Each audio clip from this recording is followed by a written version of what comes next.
Two boys from different streets, same burning light. Rohit with a calm hand, Virat with a fight. Rohit debuted in '07 Belfast, a young dream took flight. Virat answered in '08 Sri Lanka, the first spark in white. Dedication in their stance, the bat that wrote new songs. Breaking records, lifting hopes where every heartbeat belongs. Legend etched in willow and in time. Inspiration, every boundary, every climb. From Hobart's roaring night to Eden's blazing day, they carried the country's pulse in their play. Dedication, legend, inspiration, singing loud, singing free. Two bats, one story, Rohit and Virat for all eternity. Kohli. And Test career did not really pick up for Rohit Sharma after that. He was already on a downward spiral. He was just here and there. He was scoring some runs, but He was still struggling to get a prominent spot in the test team. exactly, he was still struggling to get a permanent spot in a Test team. He was averaging, I think, 23 runs, which is Hmm. isn't needed Exactly. from a But star then, player like him. and then after that, India toured Bangladesh. India lost the ODI series 2-1 thanks to Mustafizur Rahman. Both Virat Kohli and Rohit Sharma struggled in that series. And in that one-off test match, we did well though. But after that came the Sri Lanka tour. India versus Sri Lanka, the first ever full-time series as a captain for Virat Kohli. He did not bat as well as we would have expected him to, but he captained really well. And Rohit Sharma as a batsman did not do that bad. In the Gaul test, he was really bad. Every Indian batsman was bad though at Gaul. 9 and 4 for Rohit Sharma, and then the two test matches at Colombo, 79 and 34 in the second test match, and 26 and 50 in the third test match for Rohit Sharma. So there was those were decent returns, and India won the series 2-1 in Sri Lanka in 2015. And it was the final series for Kumar Sangakkara as a test player, where Ashwin got him 4 out of 4 times in the first two test matches. And Virat Kohli in the first test match at Gaul scored 100 though, scored 103 and then 78 at Colombo. So both were doing decent in that series. But as a captain, he just flourished the way he decided that 5 bowlers were needed to take those 20 wickets to win a test match. And but in ODI cricket, Virat Kohli was struggling in 2015. Rohit Sharma was doing extremely well in ODI cricket though. He was flying with all colors. I remember the one day series against South Africa. I remember the one day series against South Africa in 2015 in India. The first ODI, Kanpur scored 150 and India lost that game though. And it was a very heartbreaking chase. It was the moment we realized that MS Dhoni's finishing skills are not the same anymore. When a young Kagiso Rabada ran with his all which he had and couldn't and didn't let MS Dhoni score with a It was all mind. short length bowling, quick bowling, 150 kilometers an hour. What a bowler! He did not let MS Dhoni score a single run in that final few overs. It was very heartbreaking loss for India. It was ODI. And it was evident that his finishing skills are on the wane. And Virat Kohli was struggling a lot. He was not middling. He was not middling at all. He was still getting caught. He was getting nicked off again. So he had lost a little bit of his focus. And then came one of the ODIs in that series where he scored 100. He came at number 4. Ajinkya Rahane was coming in at number 3, and Virat Kohli was coming in at number 4 in ODI cricket. And he scored 100 and he got his form back. And it was very good to see that Virat Kohli coming back in form. And then came the year 2016, the T20 World Cup, where both Rohit Sharma and Virat Kohli played extremely well, and especially that innings of Virat Kohli against Australia, that 82 in Mohali. It was beginning of a peak of the careers of both Virat Kohli and Rohit Sharma, because both were entering a phase where they can score as much runs as they want and as many runs as they want whenever they want to. It was that kind of a phase for them. Technically, they tightened up a bit. Virat Kohli stopped moving in the crease a lot. His hand movements, his trigger movements changed a bit, and his side on action, the way he was standing in the side on way, he just became a little more straight and just transformed Virat Kohli's batting technique a lot. And it was very much evident in that year of 2016, a T20 World Cup went well. The IPL 973. It was one of the best IPLs you could ever see for Virat Kohli as a batsman. And no other batsman has come even close to that peak of Virat Kohli.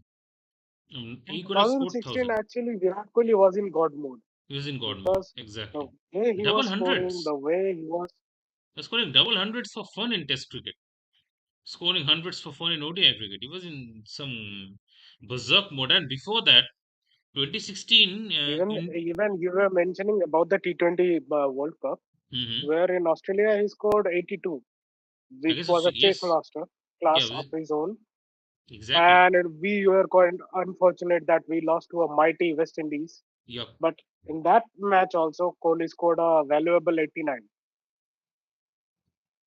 I would like to say, because we have mentioned Australia Mohali 82, there was an interview with Nasser Hussain a year or two after that. Virat Kohli was explaining that how he mastered that chase down so professionally. He said that his back foot, And the he was back, also the yeah, player of the tournament yes, in that World Cup. yes, deservingly so. He played so well in that World Cup. So what I was saying, that his back leg, when you're batting, your front leg is the left foot and your right foot is the back leg. So his back leg was pointing straight at the point position. He was putting his feet like that, and he was keeping his front foot in a V position, so that he just said that whenever the bowler was trying to bowl wide Yorkers, I could rotate my wrist and just place it accordingly, so that I can find gaps on the left of the fielder and the right of the fielder when I want to. And you could see in those highlights, if you just go back into the highlights, if you see those videos, you could see Virat Kohli slicing of wide Yorkers outside off stump. It was No, a actually, what pre-planned happened? strategy. No, actually, what happened? Why did he? No, actually, why did he open up? It's I will mention about it that whenever he used to face a left arm pacer, he used to get nicked off quite easily. Yeah. Okay, so why did he open up? Because of two reasons. LBW The first. first reason is to open up his leg side Yeah. because he was getting quite limited shots on the leg side. Mm-hmm. So by opening up, it is quite easier for him to get his wide range flicks, hook shots quite easily. Yeah. And another thing, why he opened up his stance but maintaining his back leg on the same point direction so that whenever he's going to face a ball on the fourth stump from a pacer, he can shift his leg from that leg stump to the middle and off stump position. He can close down that gap so Yeah. that he can play it more with a straight bat rather than on a cross bat position. Exactly. If you watch uh, reviews like of Rahul Dravid, or should I mention that unorthodox player Steve Smith? Yes, of course. Why He not? is an unorthodox player. He is an unorthodox player. You shouldn't follow him as a beginner. But one thing you should follow that how did he manage to place those swing bowlers in his own time? Because he changed his stance. First, everyone knows we have to change his stance. But the second and most important thing is why did he change his stance? Because he want to close down that gap whenever the ball starts swinging. Exactly. Okay. So which is quite evident from both these great players that they have done it quite efficiently Mm-hmm. on the bigger scale. And as we are talking about 2016, so I will give you a quick recap during that Mm-hmm. time. That in Test also, he played around 17 innings, where he scored 1,215 runs, averaging of 75.93 with 4 centuries. And I think he was the first ever Indian to score three double centuries Mm-hmm. in a calendar year. Exactly. 200 versus West Indies, 211 versus New Zealand, and 235 versus England. I think the England was in the double hundred against England was in home conditions. Yes. Yes. Yes. New Zealand one was also at home conditions. West Indies was in West Indies. 2016 was in West Yeah. Indies. The New Zealand one and the England one both were at home. 2016. So it And was. as a captain, also he flourished quite evidently because Yeah. India remained unbeaten in Test at Mm-hmm. home under his captaincy. Exactly. In short, we should say that Virat Kohli was in God mode, both in as a captaincy role as well as a batsman role also. Exactly. And whereas Rohit Sharma was also quite evident in ODIs. Mm-hmm. In those 10 matches he played, he scored 564 runs, averaging Exactly. of 62.66, which is quite good. And he played quite few games because he had some injuries during that Yes, time. he had an injury in that In 2016. T20, Mm-hmm. yes. In T20, he was a decent player. It was being overshadowed by Kohli's brilliance, but Yes, he also played quite evidently. Okay, exactly. with interest, he didn't even feature in most of the matches because of his injuries, and as Mm-hmm. well as there were other players who were performing quite well Mm-hmm. in place of him. Exactly. So, So, 2016. in and just we could have said that Rohit Sharma had a good year as an Mm-hmm. ODI player, Yeah. average as an T20I player, but Test was his weak point Yes. But still his weak point. throughout his career. Yeah. Because throughout his career, Test was not his forte, Rohit Sharma. And then 2017 was also a very good year for Virat Kohli and Rohit Sharma as well. Because Champions Trophy batting wise, they both really did extremely well. Along with Shikhar Dhawan, of course, we cannot stop mentioning him. Uh, in 2017, before the Champions Trophy, uh, India versus Australia home series happened, and there Virat Kohli was not really batting well. He was batting average because the pitches were also not that good. But it was one of the best series I remember of the Border Gavaskar Trophy. Where we saw great fighting spirit from the Indian team, but as a batsman, Virat Kohli was average. In the Champions Trophy, the top three did extremely well, including Rohit Sharma and Virat Kohli. So both were extremely good in that 2017 Champions Trophy, except the final, of course. We faltered in the most But in the important final, match. Rohit Sharma was quite well. He scored that valuable 114 against Pakistan. That Mm-hmm. was, I think, India's only highlight. Yeah. In the Champions Trophy final, both Rohit and Virat failed, honestly. In the final, I'm speaking about. Semi final, he scored 100. Final, both failed. Both Rohit No, and no. Virat, yeah. In the final, Rohit Sharma scored 114. You can search it on the web. No. Rohit Sharma did not score 100 in the final. I'm sure about it. 2017 final, he did not score. He scored in the semi final, I remember. 2017 final, he did not score. He scored 5 runs. In the semi-final, he has scored, I think, 96 against 91. yeah, 96 against Bangladesh in Birmingham, 15 June 2017. He scored 96. And against Pakistan in the final, it was horrible. It was horrible. Hey, oh, the whole of India, I think, scored 140. Sorry. Yeah, exactly.